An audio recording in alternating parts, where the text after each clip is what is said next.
All right, everybody, welcome back to the Built to Serve podcast. My name is Tori Garrison. I'm your host for this episode. We are at the VFW in Lake Charles, Louisiana, with Mr. Derrick Eddie, a.k.a. Gunny. How's it going, sir? Oh, it's going wonderful. I'm happy to be here. Thank you so much for joining us. I know we have a lot to talk about, and so I'll probably ask you a bunch of questions and just sit back and let you spill it. But we're so thankful to have you, and I love your shirt. Oh, man, yeah. you know, I like that. Got to represent for the company. Yeah, that's right. That's yes, right. Sir. That's Gotta good stuff. represent. Hey, so tell us where you're from. Where's home? Where you grew up at? I'm from Colfax, Louisiana. I was born and raised over there. I moved to Boyce, which is probably about 10 miles when I was a younger kid. So I actually was born in Colfax, but I grew up in Boyce. Went to a little small school called Northwood. Played basketball, football. What was your best sport? Basketball. I would have guessed football. That was my first passion for basketball. Yeah. What position did you play? Center at 6'3". Oh, any height, you got to play center. Yes, and sir. They put me at center, and I'm like, I weigh like, at that time, like 175. I can't push nobody around. Right. So did you play? You played high school? Yes, sir. I could jump, though. Oh, you can't? Still? Oh, I could jump out the gym. Right now? Still? Oh, no, not now. Me neither. Got a little bit too much right here now. It's amazing how that weight kind of grounds you. Like, oh, yes, sir. Yeah. I remember, I played basketball my whole life, I guess, much like you. And I remember the first time that I was picked last. Oh, wow. And you're like, wow, boy, that changed a lot. Yeah. All these kids. And so I went out there and I said, well, I guess I just had to show them, right? Yes, sir. First time out there, twisting my knee, about fell out. And I was like, well, probably that's why they picked me last, See, that's about like me. When I went to join the Marine Corps, I was like, oh, yeah, we're going to be good. I, tried out. I played, little varsity basketball here on the post. So I got selected to go to the All-Marine team. So first when we get there, it was 32 guys. He said, oh, well, first thing the coach said, well, everybody's Michael Jordan back in the battalion. We're going to see who's the Michael Jordan here. So I actually got selected. My first time on the All-Marine team was in 1999. So I played through that. So tell me about the All-Marine team, because interestingly, I played for a Coast Guard traveling team. Gotcha, okay. And so we traveled around and played colleges and different. Tell me about the All-Marine Well, the team. All-Marine team, what we do is, like, they select 32 guys from throughout the Marine Corps, and they send them to what's called an All-Marine camp, and they all compete for 12 spots. Wow. So they take the top 12 guys, and we go play against the other services. Yeah. So we play against the Army, the Navy, the Air Force, and they do like a round-robin tournament, and they take the top team, and that's the best team. Then from that, they select another 12 players to represent the Armed Forces team that goes to play other countries. So there you go. And you were on the All-Marine team? Yes, sir. I was on the All-Marine team for 6 years. I What's never got selected. What's the most points you scored in a game? 33. You ain't scored no. 33. Come on, really? Oh, I could do it all. I could do it That's all. what I'm talking about. Oh, yeah, I could do it all. 33. Yes, sir. Man. Yes, sir. But like I said, but probably 10 of them was dunks. Hey, whatever it takes. That's the truth. We played they've heard me tell this story before. We played a community college in Mobile, Alabama one year. And when we drove up, we had our own van. We had Division I players on our team. Okay. We had a good team. And we when we got to the gym, a community center, it was packed. Like it was probably, I don't know how many it held, but it was standing room only. Right. And we're like, what are we getting ourselves into, right? And so we walk in there, and we're warming up, and we're pretty good. And I look across over there, and I'm thinking, these guys aren't no joke. So every one of them, every single one of their players were Division I players that couldn't make the grades. Right. And they came back home. And it was called Hillsdale. And people that are listening in Mobile knows where Hillsdale is. It's not a nice neighborhood. Right. But they came back home and they beat us. Man, it was bad. It was like 120-50. Wow. And we had a good team. Right. And these are community college players. You just don't you think you're good. Right. And then you start playing these better and better Yes, sir. people. You're not as good. Well, it wasn't 2000. Our All-Marine team, we went and played against the NBA Developmental League team down in North Carolina. Tiny Archibald, Hall of Famer, he was coaching them. And I can tell you, we had this one guy named Billy Shanks. And they said, hey, if you see them go sit on the other side of that cooler, they just got cut. So you just cut them out of a contract. By the time we got to halftime, he had cut 7 of them. I mean, that's He a was hard that room to good. get out of Yeah, after that. He was that good. That's really interesting. But it was I had an awesome time. Yeah. Like I said, we traveled. I can remember 2000, that year in 2000, we actually went to Germany. They had the armed forces tournament over in Germany, so they flew us over to Germany. That's cool. It was pretty It's nice. intense. People don't realize how intense that stuff. But I mean, when you're training to be a Marine or in the Army, Air Force, Coast Guard, who am I missing? Navy. Make sure I say them all before they get upset. Right. When you're training, you don't realize how important that stuff is. Then you get an opportunity to do it. Exactly. Man, that's a pretty big deal. Yeah, It was super good for me. It kept me out of a lot of trouble. Right, it did. And like I said, I had some good COs that actually, because you don't have to go. They don't have to let you go. Right. And they don't have to let you go. Exactly. And they gave me the opportunity to go out and do it and represent the command by doing it. So, that was a blessing in itself. So you went to high school there. How old were you when you joined the Marine Corps? I was 20. I come from, what really made me join the Marine Corps was I had a trouble past. Yeah. So it was one of them things where I got to the point where it wasn't nothing else. And then I already had 2 cousins that was actually in the Marines. And what actually pushed me to that was I ended up getting shot. I got shot in the arm one night at a nightclub. And my cousin, who was a Marine stationed out in California, he came home. I guess my mom had called him, told him to come get me. And he came home, he got me, took me to California. And he said, hey, man, look, I'm going to let you see what it's all about. Hey, it ain't that bad. And I stayed out in California with him for about 4 months. And I looked at it, I said, hey, I guess I ain't got nothing else to do. So came back home, and I actually had quit school. And went back to school, I got my GED, and I found myself at the recruiter's office. Yeah. And I had That's a weird feeling, too, though. It is. Like, you're standing there going, here I go. What am I doing? And you know how it is. Yeah. Back then, What year was that? That was 1992. And that was the same year as I joined. They wasn't taking GEDs at the time. And he had to pull a lot of strings to actually get me in. I had to score high enough. I scored real high on the asphalt. Yeah. And that's how he was able to get me the waivers that I needed to go in. And ain't that something? I went in, and like I said, everything else was history. I thought I was, I didn't think I was going to stay in that long.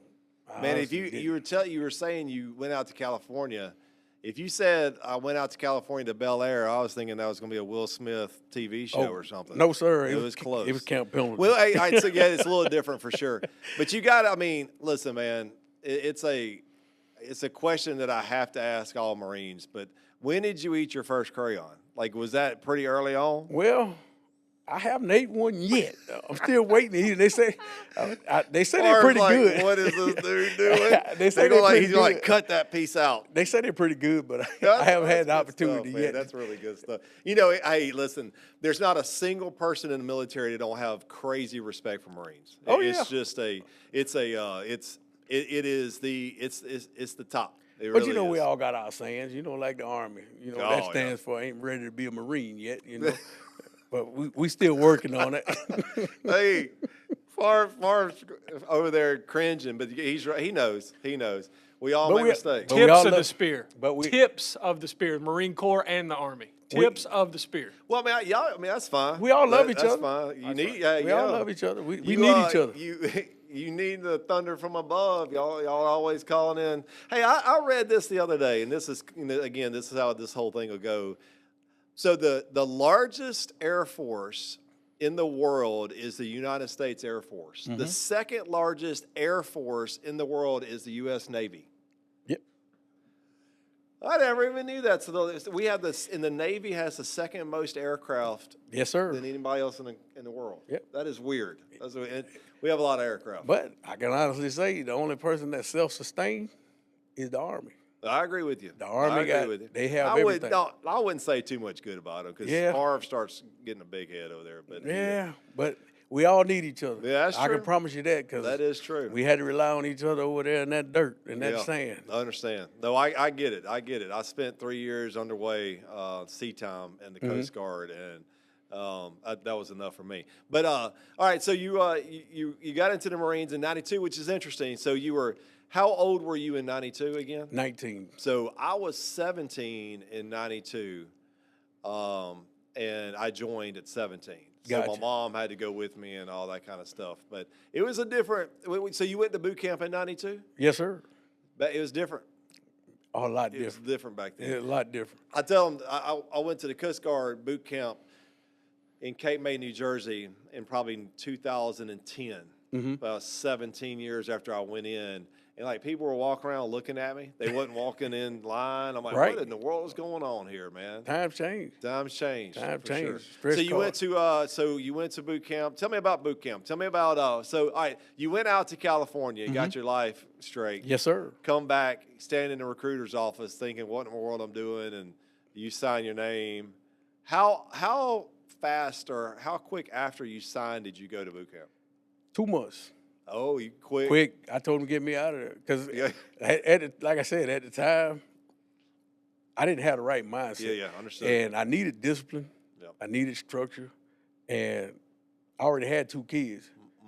So I was headed down a path that, I needed something productive in my life. So that was the way to get me on track. And being in, it taught me a lot. Because I was one of the ones I didn't want to listen to nobody. Yeah, I mean, that story is a fairly common story. It is. Which we're thankful for because I don't think I was really in trouble, but I wasn't going to college. Forget Right, that, right. man. I ain't going to college. Right. So you went in '93. Tell me about tell me about your trip. You had to go to MEPS, right? Right. So you went to MEPS. You had to go did you go within those 2 months? Yes. Oh, so you went to I went to MEPS. MEPS within a month. You went to MEPS, military entrance. We already saw processing. Entry processing. Something. The S means something. But and so you passed it. Okay. Yes. The bullet arm thing didn't affect. No, it. it didn't affect it at all because it was actually through and through. Yeah. So it wasn't no shrapnel or nothing in it. It was a small hole. It didn't blow out nothing. And then the next month you were gone. So I was you went gone. to the train station, bus station, Well, flight. they took me to Shreveport, and Okay. I left because the MEPS is in Shreveport. Oh, okay. They take you for your final MEPS. When I went to go do my final MEPS, I didn't go back home. I left straight from MEPS. Okay. Got on the plane, flew to California because I went to California boot camp. And man, when I got there, when I say it was culture shock, because being there, I don't know, it was just different. Like What do they call it out there? They call it Hollywood Marines out there. Oh, that's right. So did you come in during the day or at night? Night. Yeah, me too. So tell me about that. You're driving up. You're on a bus, right? I was on a bus. Yep. And you're coming through the gates in Hollywood. And when you come through the gates, everybody's on the bus, pull up at the MEP station, and you got a bunch of drill instructors, and they get on the bus, and they go to holler. And that's the last thing you remember till the end, till you graduate. That fog of war set in, I promise you, it was horrible. For the first 2 weeks, I don't think they stopped screaming. I don't think they stopped screaming. Hey, it's weird. It's weird. It is. It's a blur. It's a blur. And I think that's your body reacting to it. Like you're not used to that, and your body just says, "Okay, we're going to shut down a little bit until we get past all this." And I showed up at 235 pounds. Guess what? I was a diet recruit. Had a little red tab, and then they. That means man, look. So that means that you got to lose weight. Oh man, yes sir. So they gave you a red tab to say that this guy right here's got to lose some weight. He's a disgusting fat body, is what they called it. Is that exactly? They said probably some other stuff. Yeah, that was my name. name. That was my name, the disgusting fat body. That's really funny. I tell you what, and then like we go to eat chow, and I have my plate. I'm walking. He said, the first day we went to go eat chow, I got my plate going down the line. Drill instructor, hey, stop. I said, what do you want me to stop for? Like, hey, you don't eat half of that chicken, and you better pull the skin off of it. See that rice? Can't eat that rice. I'm looking at him like, what am I supposed to eat? Just eat that half of that chicken. That's all you get, and you eat them vegetables right there. And keep in mind, I hate green vegetables. Me too. Oh, man. Yeah, me too. But I promise you, after that second day, You eat. I ate them string beans and half of that chicken. Hey, it's a culture shock. Oh, yes, sir. Man, see, the crazy is that for me, I came in literally, I weighed 170, probably 173 in boot camp, 6'5", 172. They were scared of me, but it's a joke. But I came out like at 190. Yeah. I gained, You like gained 15 weight. pounds. Yeah, probably gained muscle. Yeah, and when I got home, my face was all swole up. People were like, "What's wrong with you?" I'm like, "You eat when you can eat." Right. And you got to do what you got to do. I hate to say it, I broke integrity, though, because I stuck some crackers in my pocket. Did you really? I had to get something in my cargo pocket. Barb's got some stories, too, where he did some finagling and got sick, and, I had to stick some crackers in my pocket for that 12 o'clock crackers and peanut butter. Yes, sir. Hey, because my story is, and I about tell it every time, is that my sister sent us 2 pieces of gum. And my buddy ate one, and you ate it like at 2 in the morning, so no one would find out. You had to wake up to eat your bubble gum. we had to make sure we opened up our packages when you got them. You had to open them up in front of the drill instructor. Oh, that's good. That's yeah. Good. And some of these guys were getting cookies and cakes. Nah. I promise you. They paid for it. When did you eat the crackers? How'd you eat it? I volunteered for fire watch.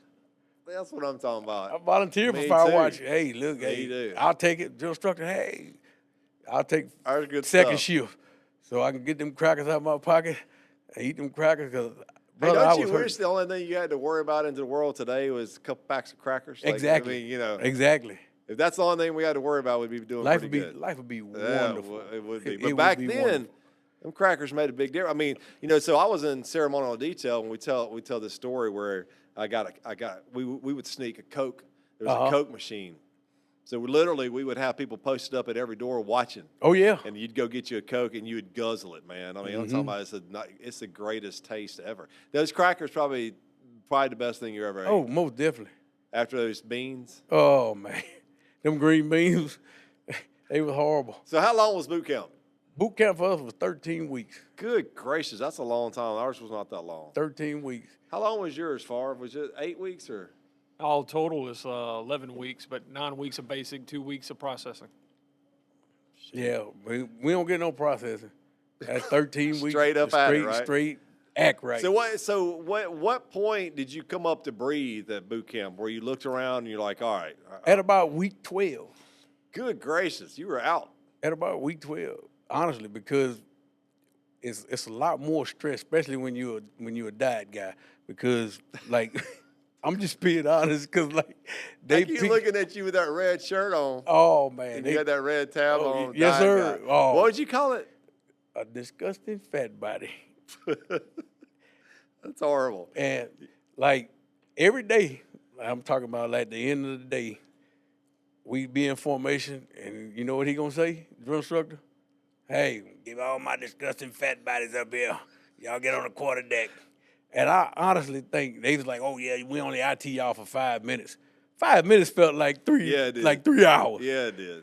Man, I'm in a big old pool of sweat just sitting there, and he's like, get up. And I'm like, I done gave you all I got. You got more. But I can tell you this, when I graduated boot camp, I was 187 pounds. Kicking it. And I could run a 17-minute 3 mile. That's fast. Oh, yes, sir. I mean, it changes you. Oh, it does. I mean, you either get in line or you get out. I mean, Right, that's just right. how it is. There are no middle options. Like No. you either do it or you don't. Right. And the ones that didn't want to do it didn't last long. I mean, they all of a sudden they just not there anymore. But I didn't have an option to quit. Yeah, right. I You didn't- had nothing to go back I to. had nothing to go Yeah, back yeah, to, okay. so I didn't have an option to quit. You know, my parents ain't had no money to take care of me. It wasn't nothing going on back then, so I had to go. Yeah. It was one of them things where you got to blow a go. And, Well, I mean, that's a testament to your drive as well, and I'm sure it made you who you are. oh, it did. So in the 12th week, you decided, all right, I guess I'm at boot camp. I probably should wake up because I'm about to graduate. Exactly. So you graduated. Did you have any family come to graduation? No, sir. Just you. Yes, sir. It was me for a while. It was me.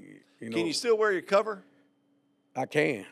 It'll fit. My cover fit now. Yeah, That dress blues, we working on that right now. Got you. I got about 1.5 inches left There you go. because them buttons are a little Yeah, tight. that's okay. That's where you got to get that, stretchy ones. My goal is they having a Marine Corps ball this year down in Alexandria. You gonna wear a uniform, and I want to be able to wear my uniform. That's my New Year's resolution. We're gonna see if it happens, but I'm gonna try it. There you go.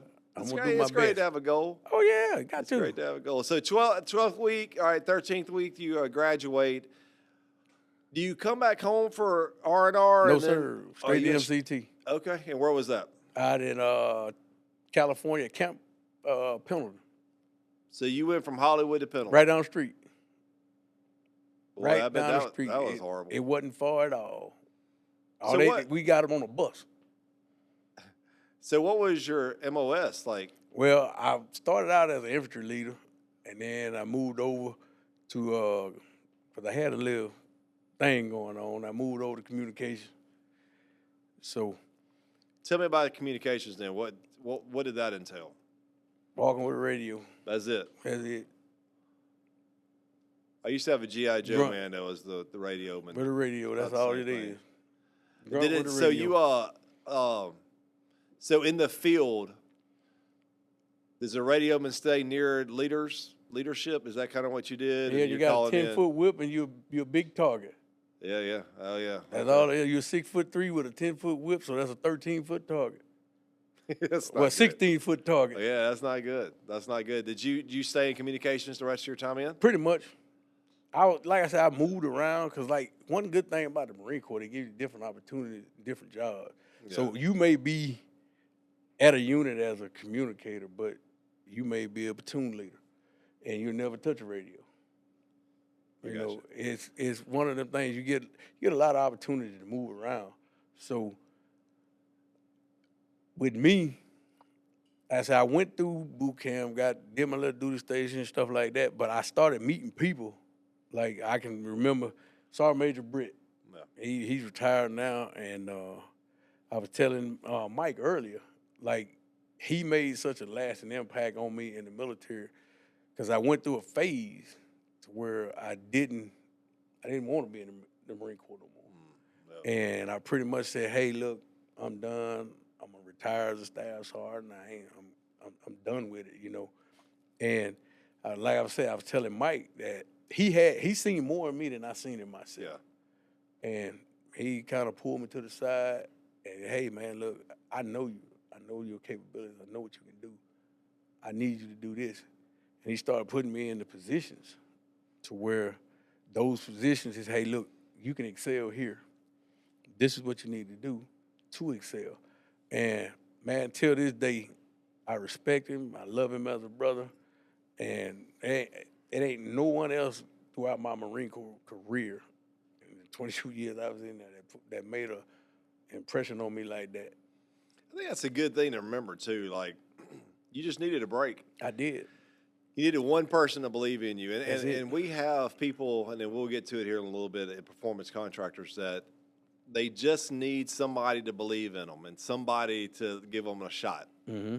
I was just on a phone call with a person before we got here, and they're having troubles getting approved through Performance, and she was basically saying the same thing.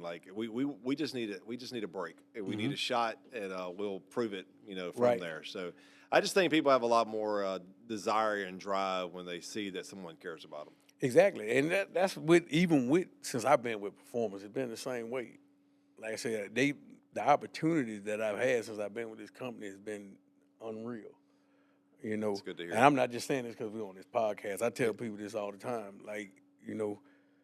Between Lewis and Curry and William Dale, they all believed in me.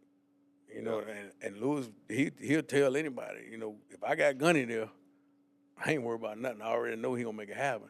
And that he got that much, courage in me. He tell me all the time, hey man, I'm proud of you.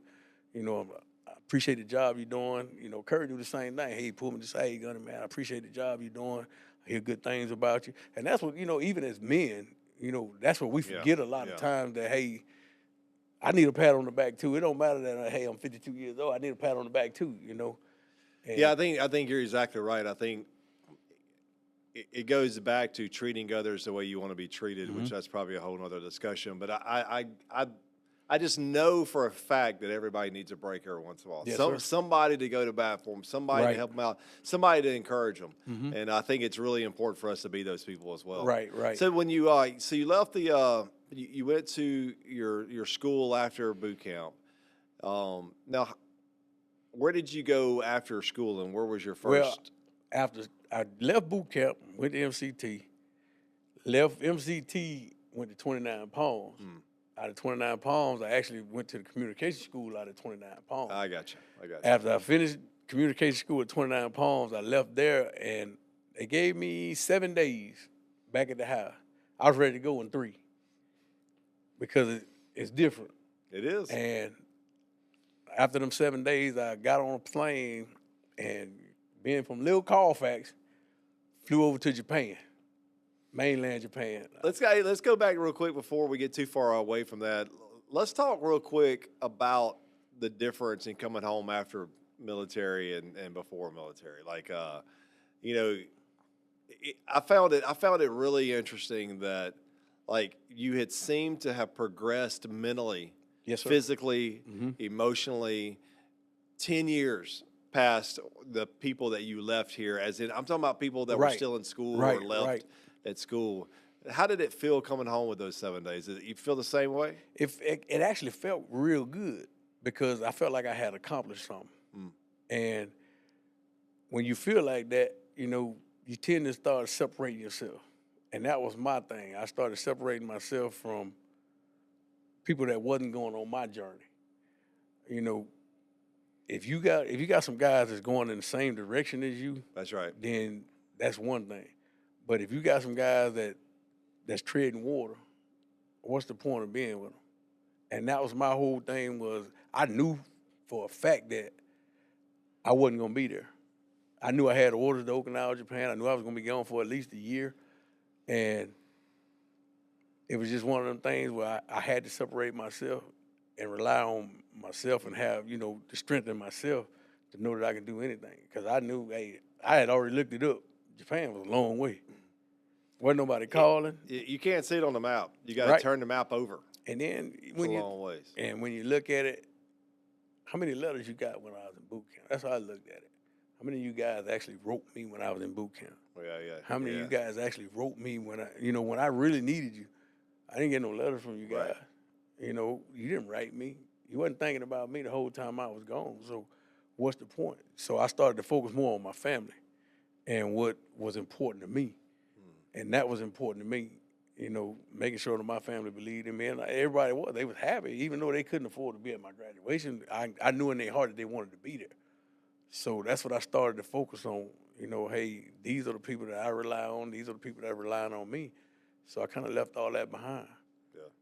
So when you got to Okinawa, Okinawa's got so much history. Yes, sir. And I'm a big World War II guy. Like, I love World War II history. And I was telling them earlier that I just got back from Hiroshima and in Japan. But when you got to Okinawa, what was the base name? Is it Okinawa or Camp Fuji? Camp Fuji, that's right. Camp Fuji. Okay, that's right. So you got there, and how long did you stay in Japan? That time, a year. I stayed in mainland a year. Okay, so were you in communications then? Yes, sir. Okay, so what did you do in Okinawa during that time? Were you just getting set up? You stayed on base? And basically, all that? what we did was Okinawa at Camp Fuji is not actually like really nothing to do unless what happens is most of your units from Okinawa, because you can't shoot artillery in Okinawa, most of them come to Camp Fuji because you can actually shoot artillery in Camp Fuji. So what happens is they'll ship them over here on a ship, or either they'll have the stuff shipped over, and the units from Okinawa will come over there and train, like your artillery units, your infantry units, they'll come over there and train. We would support those guys. So we helped them with all the communications when they came in. We'd help set up the crypto, what have you, anything communication-wise they needed, we supported them while they was over there on the island. What did you like best about Japan? Food. Man, It's phenomenal. I mean, no, it's not. To me, it No, is. no, it's you horrible. must have had the wrong food. No, I'm just from the South. Oh, see, I'm from the South too, but, Yeah, but you I like the food. I got different taste buds. You Yeah, know? my wife loves the food too. I mean, there's a lot of people that love it. I just can't really get into see. it. But it is very unique. And what's also interesting about the culture is that it's so fresh. All that food is so fresh. It's not. They don't do any of that stuff that we do. Have you climbed that mountain yet? No, I've not climbed the mountain. I looked at it. You should take that opportunity. I looked at it one time and I was like, wow, that's high. But let's talk about the mountains. Yeah. So I can't explain to people, and maybe you can, the beauty of Mount Fuji. Oh, like I've seen a lot of stuff in the world. I mean, the most beautiful thing I've ever seen was the sunset at Normandy. Like I've seen some stuff. Yes, sir. But nothing compares to Fuji. Like tell me what you felt the first time you saw Fuji. The best time to be there is when you got an overcast with some clouds on that mountain. It's probably one of the prettiest scenes that you can ever see. Like going up it, like I've actually climbed it like 8 times. And I got the sticks at the house to prove it. Because you can get your sticks branded going up there. But to sit there and watch it when you got like an overcast and you got like some clouds that's going around that mountain and you got the sun hitting off of it, it's phenomenal. All the way around it. Yes, sir. It's phenomenal. I think what someone told me the other day, we were out west in the States, and they were talking about one of the mountains was as high as Fuji. But the difference in Fuji is it starts from sea level. Yes, sir. And you said that you had climbed it 8 times. Yes, sir. And I don't believe you. But it's just kidding. It's a great climb. I mean, there's a lot of people that do it, and if it's warmer this time, I will. Last time I was there, it was just too cold. I'm not much into the cold, but so when you're on the ground looking at Fuji, it's unbelievable. Right. It's like I can't explain to people how you have a mountain range that's huge, and then all of a sudden you have Fuji, which is mountain range, Fuji. And it's just, and then when it snows, it's like, it's perfect. It's almost perfectly laid out all the way around it, and it's the same all the way around it. Right. So what does it look like from Fuji? Like when you're up on Fuji looking down, what does it look like? Have you been up there at night? Yeah, not on top. No, Yeah. we can't climb at night. We couldn't. Okay. Now, the locals, they can climb it anytime they get ready, but we can only climb it during the daytime. And but you can pretty much climb it whenever you want. Yeah. Like if you got off time and you got 6-7 hours, because that's what it's going to take you to get up and get up and get down. They said it's 6 or 7 hours. It takes you a good 8-hour period to get up there and back. And that's for somebody that's in shape. Right. If you're not in shape, it's going to take you even longer. But the crazy part about that is you got some of those locals that look like they 60 years old, and they'll pass on by you going up that mountain. But I guess they've been doing it so much. But like, what does it look like from there looking down? You really can't see the whole mountain. Yeah. Like when you look at it from the top of the mountain, like it just looked like land. Yeah, because weirdly, like so Fuji Raceway, the racetrack's at the bottom of Fuji, and I went to Fuji Raceway, and how Fuji is, it's not this. Right. It's this long, drawn out to a point. Yes, sir. And you don't realize it until, I mean, you're halfway up it Right. at Fuji Raceway. You don't even realize you're halfway up it. Because it's huge. It's huge. Right. And like you can't even see houses. When you're at the top of it, you can't see houses, none of that. You just see land. And on the backside, the climbing up it is you actually got like steps and pavement. Right. If you're looking from Tokyo, most people climb up the right side. Yes, sir. Right? So you can go over so you're talking about the backside. The backside is not really steps. It's more sandy and rocky. So you come down on the backside and you're not really hitting steps. You just trying to stop yourself from going down because the gravity is taking you to the bottom of it. Yeah. And like I say, most of the time it may take you 4 hours to get up there, but 2 hours to get down. So recently I was at the Grand Canyon and they were talking about the same thing. They're like, hey, if you get down there, it don't mean we're coming to get you. Right. Because it's easy going down. The difference about a mountain is the hard part's going up. Right. The easier part's coming down. Yes, sir. That is pretty cool. So, I mean, that is cool that you've done it 8 times or how many you've done it because that's a pretty good pretty good feat in itself. Yeah, So we used to do it for fun. Yeah. Yeah, I think we were 19, 20-year-old kids. yeah, it's totally different when you're So that age. it- At it 50, was- I don't know if I want to do Oh, it. no, I'm not going. I can Well, you promise may be after you get into your fight weight. Oh, no, we're not doing that. That ship didn't sail, my brother. I'm with you. I'm with you. We'll watch them from the bottom. So, all right. So you stay in Okinawa a year, and then where do you go back to from there? Camp Lejeune. Went back to Lejeune. Get there, and they had a hurricane. I forgot which hurricane it was, but as soon as everything's tore up, I get there at Camp Lejeune, and I get stationed over at 8th Marine Regiment, which is the infantry. What is that unit that's there? Is it called the 4/3? Is it something like that, or 3/2 or something? Now, most of your threes are on the West Coast. Your even numbers are over at Camp Lejeune. You got your 1/8, your 2/8, and you got 8 Marines, you got 6 Marines, and you got 2nd Marines over on the East Coast. Okay. So you got your odd numbers are actually on the West Coast. You got Okay. your 1s, your 3s, and your 5s over at Camp Pendleton I got you. in the Marine Corps. So you may have 1/8, 2/8, 3/8, 2/2, 1/2, 2/2, and 2/3, or you got 6 Marines, which is over there. You got 1/6, 2/6, and 3/6 over there. I got you. All right. So you come back. You come back at Lejeune. How long do you stay there? 3 years. Okay. 3 years. I stayed at Camp Lejeune for 3 years, and after that, I get ordered to Okinawa. Back to Okinawa. Back to Okinawa. Get stationed over there at Now, were you deployed at any of those times before Okinawa? No, The second time. I wasn't deployed until actually Iraq kicked off. Like that was like my first like real deployment. Everything else was mostly just field time. I got you. Like Now, you know, what year was that you got deployed? in 2004. So so the deployment in 2004, where did you go? If you don't mind talking about that. I went to Iraq. I got you. How long did you stay in country? 7 months on my Gotcha. first tour. Then I went back in 2005. I stayed over there for a year. I got you. So in your first deployment, what was the hardest part about that deployment? Being scared. I'm just gonna be honest with you. Well. I'm a man. I was scared. I was literally scared. Like the whole 7 months, I was scared. Yeah, yeah. And, you know, I ain't afraid to say it. And it's just one of them things. It's not natural. You know, anybody tell you it's natural, I don't believe that. Especially when you know you out there in it. It ain't one of them things where you're just sitting there. And we actually ran patrol, so it was just one of them things. I was scared the whole time. Yeah. And even though I trained, you can't train for it. Yeah. I think that's a good point. It's not natural. No. That's not what we as people should be seeing and doing. And built.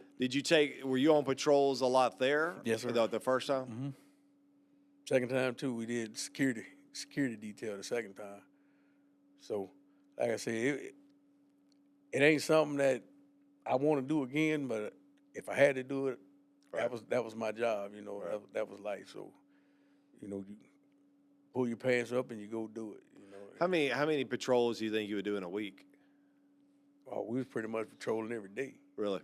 That was just our job. That's what we did. Yeah. You know, the unit that I was with, that's what we did. So Did you see anything good while you were there? I know that you saw plenty of bad, but what about good? See anything that stood out to you?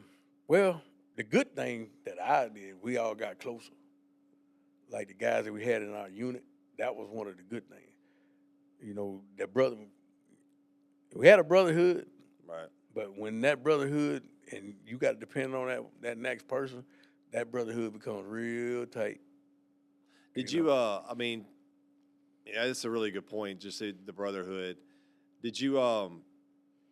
While you were doing your, I guess what I'm trying to figure out the best way to ask it, but like when you're on your patrols, was there times where? How would you have felt on those patrols without that brotherhood? How about that? That's probably a better way to Lost. ask it. And lonely, lost and lonely. Because I've seen some guys that felt like they was out of, they was out of the circle, and they did, different stuff. You know what I mean? It wasn't. It was miserable for them. Right. By having that brotherhood, it made it tolerable the whole time. You know what I mean? Because you had somebody to talk to, you had somebody that you could lean on. So for me, I was always a caretaker. If I seen that guy that kind of felt like he was out of pocket, I was one of them guys that was gonna talk to him. Hey man, look, what's going on? How are we getting the team? What's going on? What rank were you while you were there on the first time? I was a staff sergeant, E6. Stayed staff sergeant for a long time. Yeah, understood. Yeah, I was E6. Did you lose anybody while you were there of your teams? Oh yeah. Yeah. Oh, yeah. It's stuff that's not natural. Right. And 05 was probably the worst. That's when you went back? Nah, that while we was there. Oh, while you were there. Yeah. Did you ever run across any chaplains? A lot of them. Come on. A lot of them. Tell me a chaplain story. You got any? I don't have any chaplain story because But we they're try there. to stay away from the chaplain. Come on. Oh, yeah. We see Chap coming, we gone. Because Chap going to talk. Chap going to talk for a long time. Come on. Oh, yeah. And one thing about us, we ran from the chaplain. Even though we knew we needed his blessing, we ran Running from the chaplain. Oh, yeah. They were good guys. They just talk too much. They just talk too much.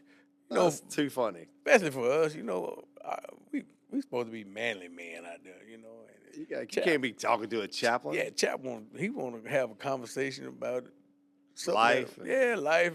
Trying to take care of it. Yeah, What how's they it think? going? Oh, Chap, we ain't finna do this right now. Come on, man. It's funny way more than you even realize. It's almost child time, man. You want to talk, Chap? Come on, man. That's good stuff. Or That's he good stuff. Want to talk while we're going to sleep? Tell me about. There's a lot of truth to that. There's a lot of truth to that. So do you? So coming back from your first deployment, how hard was it coming back to the States and trying to get back into the rhythm after your first one? Well, it was different. Like I said, it felt different, and it was one of them things where you had to readjust, and you had to leave that where it was at. Some people could do it, some people couldn't. But like I said, we had a good support system. Yeah. And one thing I can honestly say about the units that I was with, they all made sure that we was took care of. They did everything in their power to try to make sure that, we got readjusted. I had good COs, good first sergeants, good sergeant majors that, hey, look, if y'all need anything, and they meant it. If y'all need anything, we're here for you. We're going to give you the time off. They're going to have a company party. We're all going to have a get-together. We're going to talk about life and what we needed, what happened while we was gone.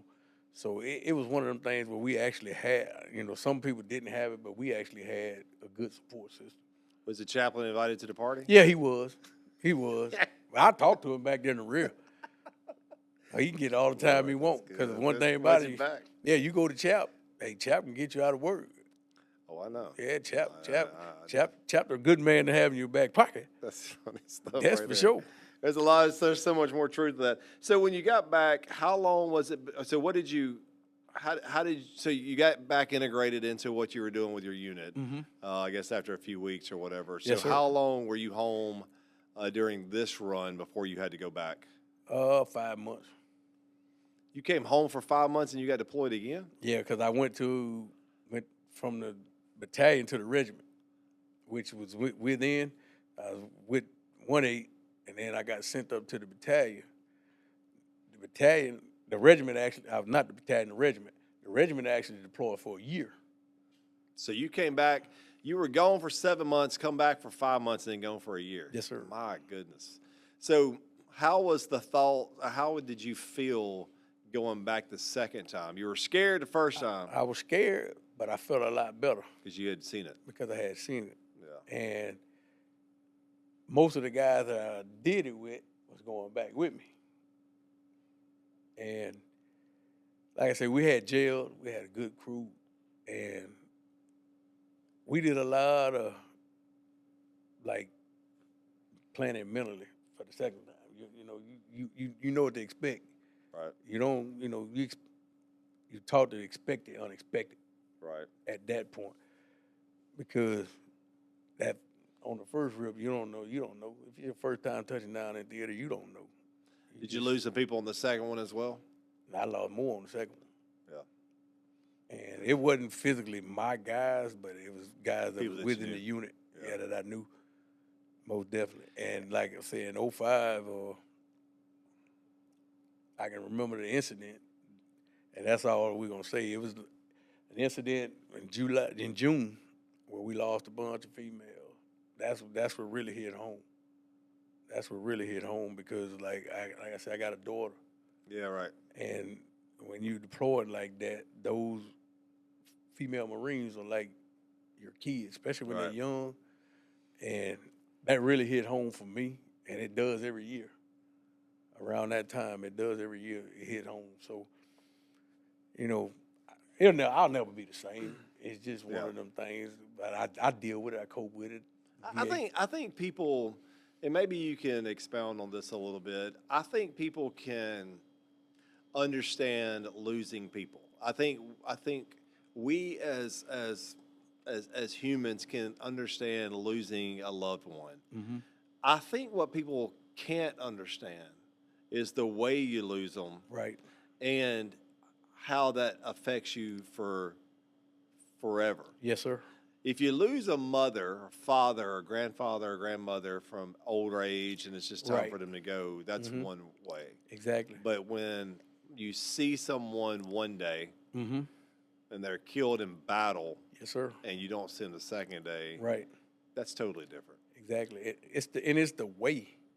You know what I mean? For me, it's the way. It's not the fact that I lost that person. It's the way I lost them.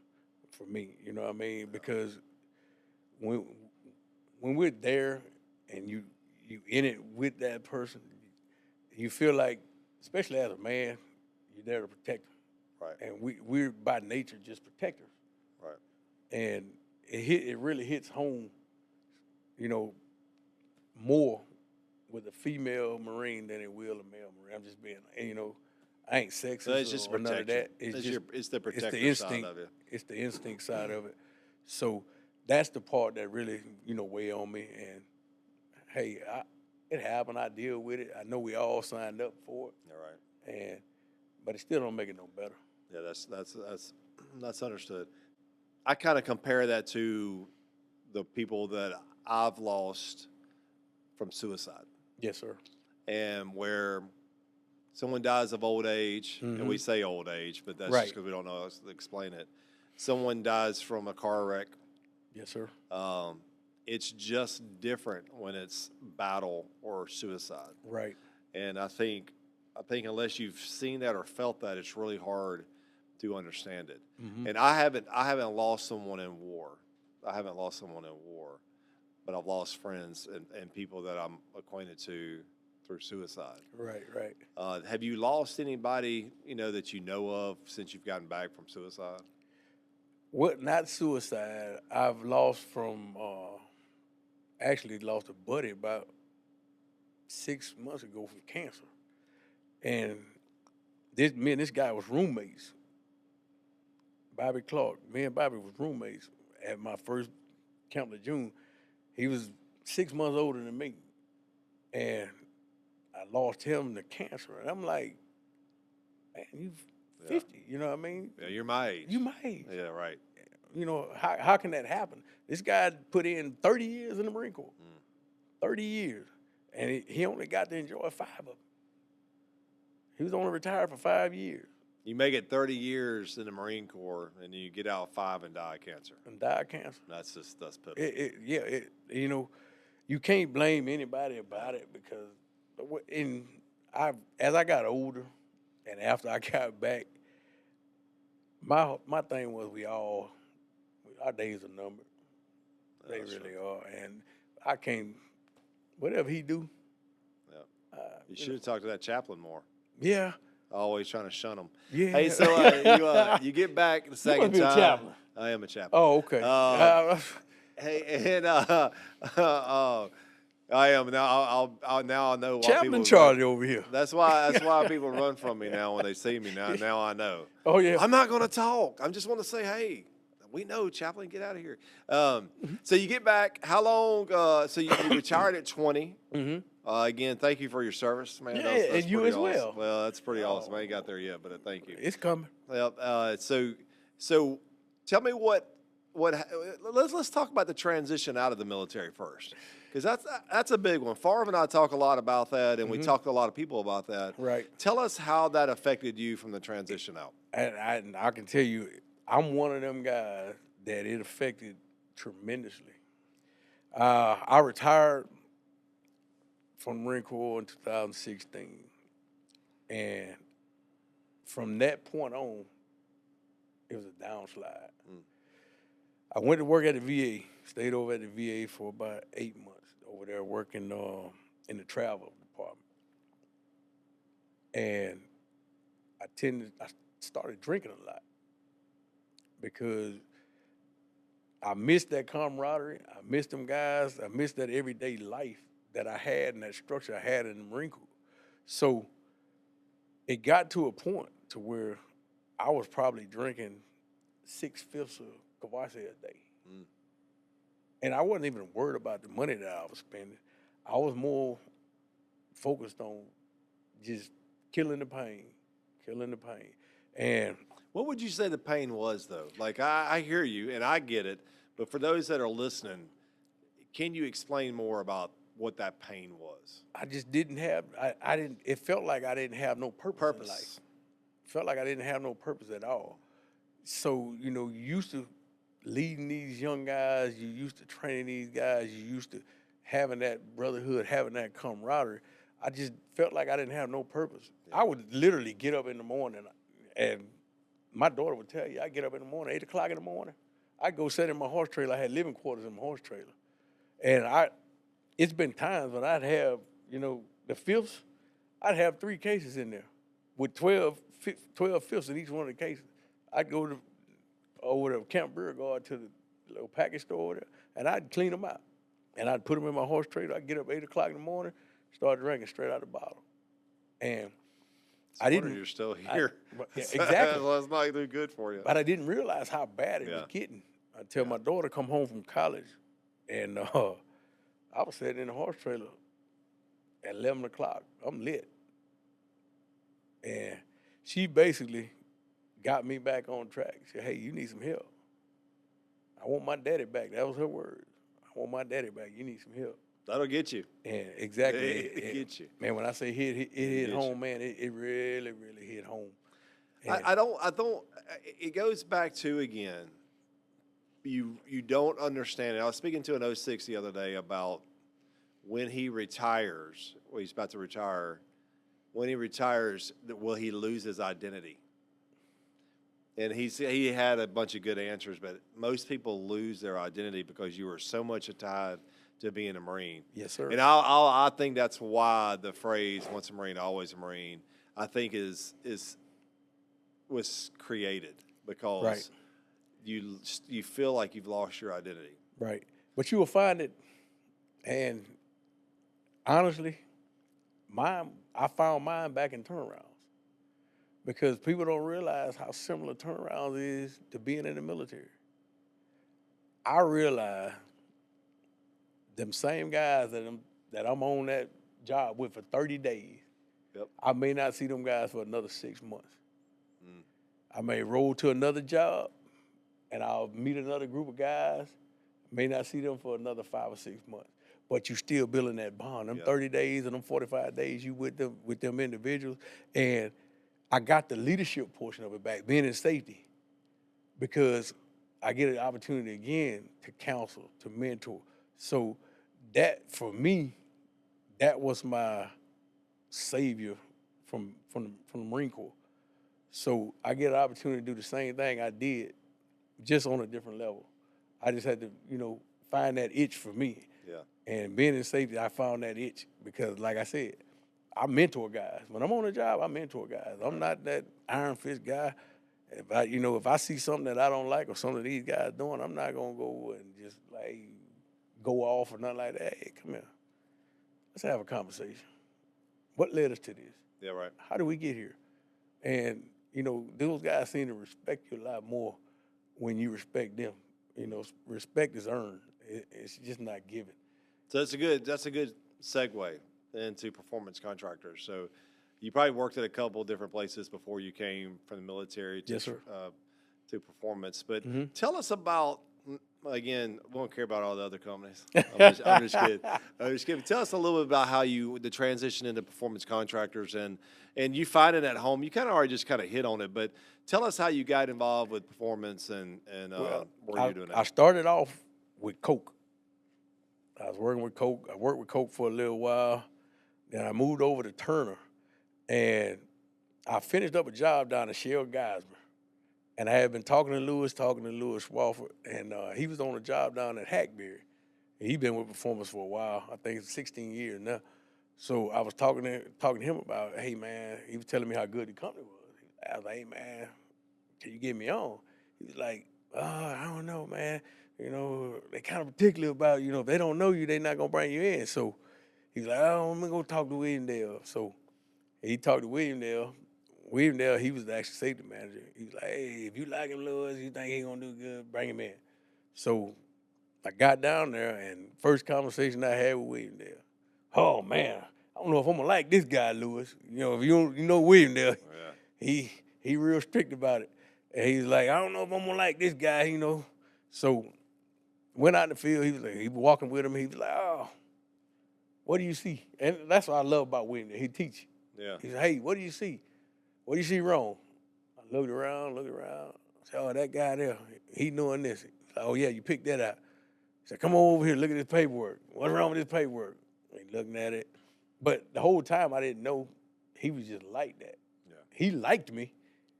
He was just wanting to see, he wanted to feel me out. He wanted to teach me. It's the whole family, and I hope they watch this one day. It's the whole family. So yeah, it's great. Right. I love them all. That's their MO. But I didn't think he liked me. But I can promise you this: if he had work, he called me. Yeah. He said, "Hey, I'm gonna take your number." Even after the job ended, he said, "Hey, I'm gonna take your number. If I ever got work, I'm gonna call you." Throughout the years, he called me. Anytime he had work, he called me. And this last time, I had just finished up a job with SWS down at Methanex. And Lewis had been telling me for about 6 months, he was, hey, down at Cameron, I'm trying to get you down there. Because he's like, hey, it's a long-term job. So he got an opening. One of the other guys couldn't make it to the job, so he called me, hey, man, you free? I said, yeah, I'm just finishing up this job. He said, hey, can you be down here tomorrow? I said, be down there tomorrow? He's like, yeah. He's like, but site manager going to call you. He wanted to talk to you before I bring you down here. So lo and behold, Curry called me. He said, hey, what kind of safety man are you? I said, I'm the kind of safety man you want on your job. He said, that's all I need to hear. That's right. He said, be down here. Lewis said, you can come down here. We need you like right away. So I get down there and meet everybody. Curry bring me in the office, me and Lewis, we talking. He said, hey, look, I need you to go out there. I need you to be you. And man, I was down there in 2 days. And Curry said, hey, man, what are you doing out there? I said, what are you talking about? He said, man, you all these guys can talk about. He said, but guess what? You must be doing your job. He said, if they talk about you, they was all riled up. Like I'm a field guy. Yeah. I like being out in the field. You know, I love being out there amongst the guys. That's what I'm used to. So, you know, they thought I was bird dogging them. But the whole time I'm actually out there spending time with you. I'm trying to get to know you. Well, and you're learning. Yeah. And you're learning. You guys are new. I don't know none of you guys. So I'm trying to learn y'all. That's why I'm spending more time out here with you. I'm just not out here bird dogging you. So we need to have conversations. In order for me to get to know you, I got to have a conversation with you. I like to know what a little bit of background about them. You know, I want to know about your family. You know, whether I'm poking or prodding, but I want to know who you are as a person, because that way I can see it in your face in the morning. If you come in and something wrong, I know you had a bad day. I can be able to read that. So if I know who you are, if I don't know who you are, I don't know what kind of, background you're coming from. So yeah, it's good stuff. I mean, I think, that's a good lesson for all of our EHS personnel on the job site. Maybe they'll all watch this, but being in the field, that's where the rubber meets the road. Yes, That's sir. where all of us need to be. Right. Everybody in our company that is in wears that performance shirt at some point needs to be in that field. Yes, sir. And learning what we're doing out in the field. The more you know, the better you can manage. Exactly. So I think that's pretty good. So, and you've been in the turnaround group for a while and you've done different projects. What do you think has been the toughest lesson you've had to learn being in the EHS department at Performance Contractors? Paperwork. Has it gotten better? It has. Okay. And that's one thing about it. They like the T's, performance like all the T's crossed and all the I's dotted. And that was my biggest thing was coming in, was making sure that all of my paperwork is good. I'm gonna tell you, I fumbled the ball on the goal line a bunch of times. And Lewis had to correct me. And till this day I thank him for it. I want you to look over my paperwork. I want you to make sure I'm doing exactly what I need to do. Because I got that little green monster in my truck, and I can promise you, I done filled one of them up with just stuff that I've learned since I've been back with Performance. And that's just changes in the safety rules, different changes that, OSHA might have put out or, Right. What have you. Because they stay up on it. I like to look at my JSAs. I want to look at the revision. When was this revised? Do I have the, right paperwork? Am I up, maintaining what I need to? So, because at the end of the day, that's a lifeline. People don't understand that. That's a legal binding document. So. Yeah, it is exactly right. That's a good way to put it too. It can be legally binding for sure. And I think that we try hard. Oh, and, yes, sir. We got to make changes sometimes here and there. Oh, definitely. But we're definitely trying to make it easier out in the field. So you've been with us for a while, and tell us, I guess, the people that may be listening to our podcast here, tell us how Performance's push and support of the military has affected you. Well, my biggest thing, like I was telling Mike, that's what drew me to the company was the push that they do for veterans and military veterans. This is the first company that I've been with that actually recognized veterans. And Mike comes out, visit. They got a veteran service program. They got veteran recruiters.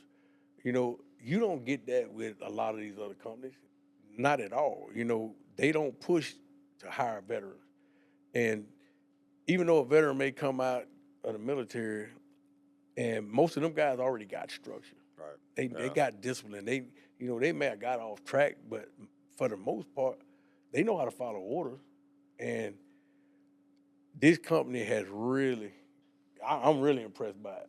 I'm just being honest. Well, because it's so veteran friendly that for me, I was telling him, I don't care. When they bring me back to work, they bring me back to work. Because I'm sticking here. I'm here for the long haul. We appreciate that. I think across the board we have a huge respect for our military and our military spouses, and I think that our owner, R5, his desire to give back to the military community is admirable. It is. And then with Kevin and some of our executive teams, their push has just been a really big. It's encouraging, and it is. Because the transition from military into the civilian world is tough. Losing your identity through the military transition is tough. Yes, sir. Where am I going to go next is tough. Right. And what we've tried to do is kind of curve that a little bit, just so you don't feel so isolated. Right. And Favre does a really good job in keeping us on that line. So as we start trying to wrap it up a little bit, tell me a little bit more about maybe how maybe something you learned in the military that was easy to transfer over into the EHS department at Performance Contractors. You mentioned just a little bit of it just then, where you're saying like we follow orders really well, but what is there else that maybe you've learned that you can transfer over? Well, for me, like I said, it's being able to bond and get that feeling, and you keep it. Like, even with these guys, even when I was on the turnaround side, I made these friends, and some of these guys I could go drink with. You got some guys you ain't gonna go drink with after work, But for the most part, with performance, these guys all of them treated me like family. It didn't matter where they was from, Right. or what position they held. You know, they all brought me in and they treated me like family. And it's just different. It's a different look when you work with people that actually care about you. Yeah. Like I can go to, honestly, I can go to Curry with anything. And even though he's a site manager, he gonna listen. He gonna take the time out of the day to listen. I can go to Lewis, hey, Lewis, look, man, I'm having a bad day, or I just need somebody to talk to. They're gonna take the time to listen. You know, and with me, that goes a long way. Like I said, man, I follow Curry anywhere. I follow Lewis anywhere.